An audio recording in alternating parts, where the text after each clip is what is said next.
Hi gang, Rob here. It is the evening of 28 July 2013, late in the evening. So I thought I would make a YouTube video, tell you all a little bedtime story to help you drift off into slumber land with visions of sharp things in your heads. Our story begins in the early 40s as our military troops were heading off to war in the European and Asian theaters of World War II. And they were not happy. They were not happy at all because they needed a cutting tool, and the Army for the last 25 years or so had been issuing them the old Mark I trench knife, a rather crudely assembled and expensive to manufacture brass or alloy handled knife that really wasn't sharp, didn't hold up very well, and they just didn't like it. Well, the legend had it that there was a knife produced by the Union Cutlery Company that, well, it had sort of a reputation because of a letter submitted to the manufacturer by an old fur trader who was raving about the knife, and by the time his letter, because of the crude nature of our postal system at the time, reached the manufacturer, it was very hard to make out, except it was a positive review.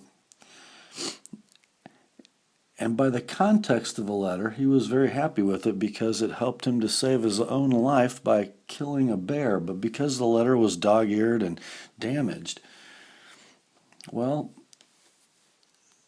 in the phrase kill a bear, the only letters that were intelligible or legible were K-A-B-A-R. And the legend of the K-bar was born. Well, our troops knew about this knife. A few of them owned them. And word got to the brass, and the K-bar became produced as the USMC Fighting Utility Knife Mark II. Now this one's one of mine. Now this is the small version with the 5.5-inch blade. Of course, back in my younger days, as I was not a great knife sharpener, in trying to make a thinner edge, I kind of wrecked this one a little bit and sharpened the upper clip. And it's probably a pretty wicked little fighting knife. It stays in the pistol safe downstairs in the family room. This is how they looked, though, for decades. Black-coated 1095 blade, leather stacked washer handle, came in a heavy-duty leather sheath. And you know, if you were on Jeopardy and the category were things that start with K, and Alex said, this K word has been with more U.S. Marines than any other for the last 70 years. If you guessed Kleenex, you'd be wrong, because it'd be a K-bar.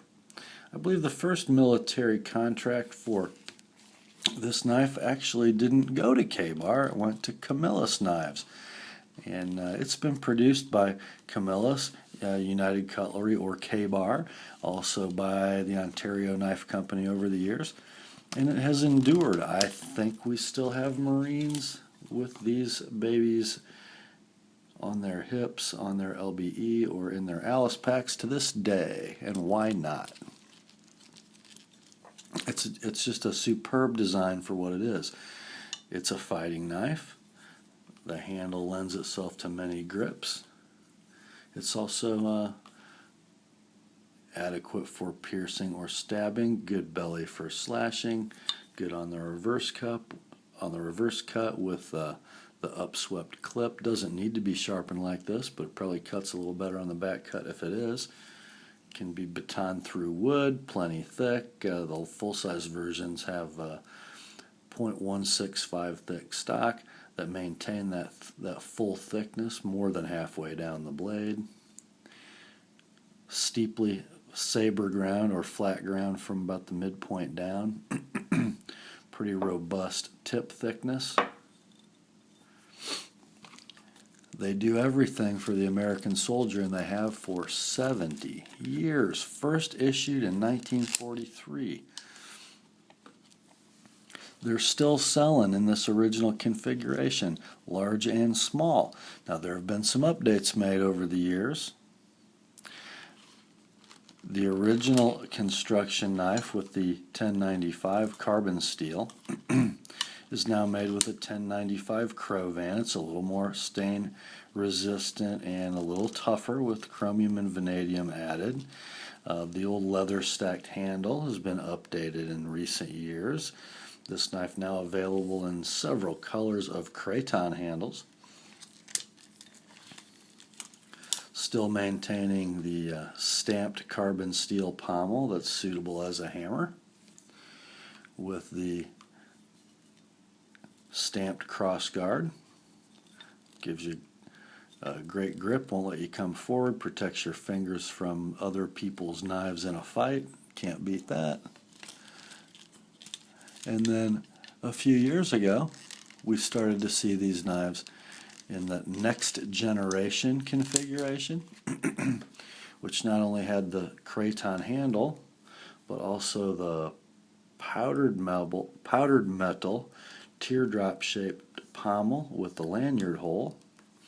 Still pinned on. I think you can see the pin on this one if I turn it in the light just right for you. Not from that side. There it is. I guess it doesn't go all the way through the other side, but that's the pin. If you notice, the crossguard was modified on this generation. It's really only a finger choil, doesn't have the top guard, but that lets you get up on the knife for fine tasks. In this sort of a grip, or coming like this. This next generation knife, if you've seen this handle, you've probably known the knife to be made in 440C stainless steel. But this one is a little different, isn't it? Let's see if we can see how. I think, come in real close. Yeah, there you go. What's that say? D2. Really? Yes, this is the K-Bar D2 Extreme. Not 1095 or 1095 Crovan, but D2 tool steel. And guys, if you've been watching my channel much, unlike a lot of knife guys, I just love me some D2. Now you can make the case that D2 is not the best hard use field knife steel in the world. It does lack ultimate toughness and chip resistance, especially if you grind it too thin, but the K-Bar is not a thinly ground knife. As you can see in this full-size version, that saber grind doesn't start till at least 2/3 of the way down the blade, and it comes to the edge pretty steeply. Now, these are ground with a single edge bevel, and I mean not a compound edge bevel. It is V-ground, but it's you've got the main bevel of the knife, this saber grind, and then that edge grind or secondary bevel is ground at 20 degrees per side, all the way to the edge. Now this one is in the house for review purposes and sharpening from my buddy Danny. I got a box of knives to go through for him. This is the last one that gets sharpened. The rest are just here because he's a great guy and he sent me some pretty cool knives to review, and we'll be getting through those this week. This one originally was sent in just for review, but you know, Danny decided, that's kind of hard steel to sharpen and it kind of needs an edge. I think I'll ask Rob if he'll sharpen it, and I did. And as usual, it got a pretty cool edge. The D2, of course, is a near stainless steel. It will rust, so instead of the uncoated blade like the 440 next generation K-bars, this one does have the black epoxy coating. And I put a nice polished edge on here for Danny because the more polished it is, the more rust resistant it is, so you won't have any corrosion issues on that exposed metal. I ground this at the factory, edge grind of 20 degrees, and then because I know Danny is just a little rough on his knives, I put a micro bevel at 25 degrees per side. And if you guys wonder, well, how sharp can that be? That's 50 degrees inclusive. Yeah, I know. One of the advantages of D2 is that it takes a super keen edge, and it, you know, guys, at 50 degrees it can still be sharp. Let's just see how sharp. I don't know if I can shave very well through the viewfinder. Let me look around the camera. Let's take some strokes here.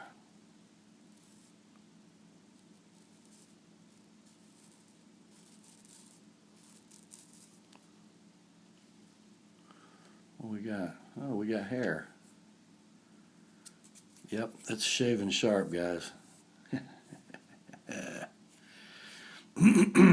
Now, here's sort of my take on this knife. I've owned my little one for a long time. And the large one with an 1.5-inch longer blade and considerably more weight is a much more capable field knife than my little one.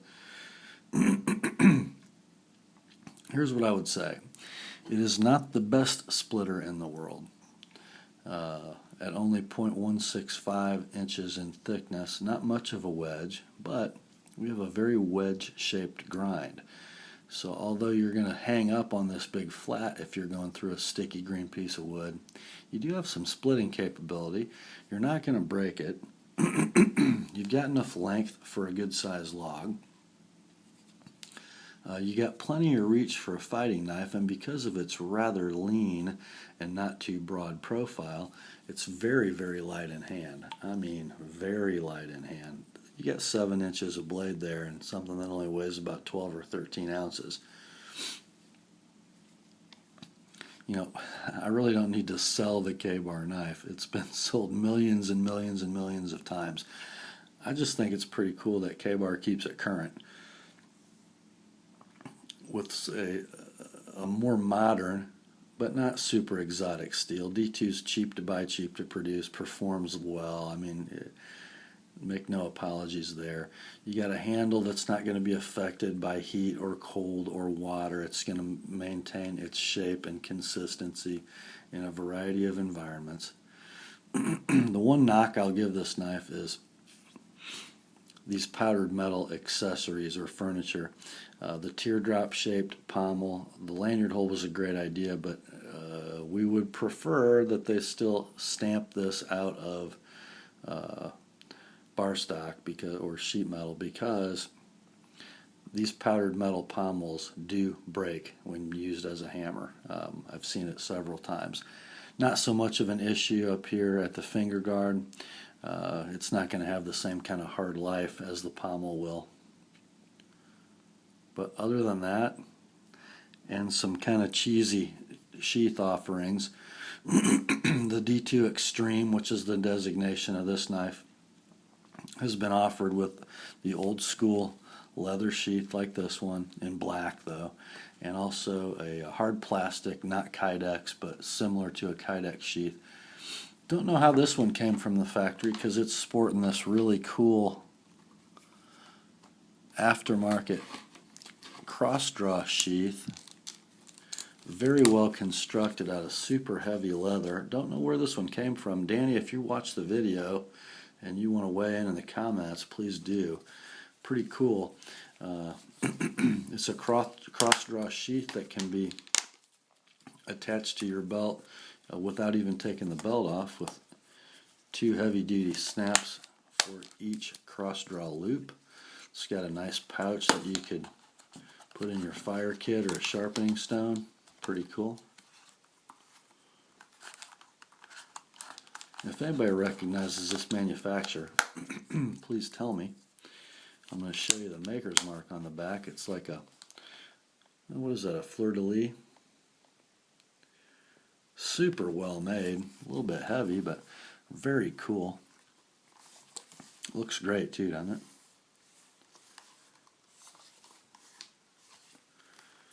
Just a really, really neat old knife. Glad to have it in for review, and I'm glad you guys got to take a look at it. And Danny, it's going to come back to you extremely sharp, and it should hold on to that edge very well for you. That's all for tonight, guys. Pretty cool stuff, huh? Well, grace to you and peace from God our Father and the Lord Jesus Christ. And remember, the word is sharp.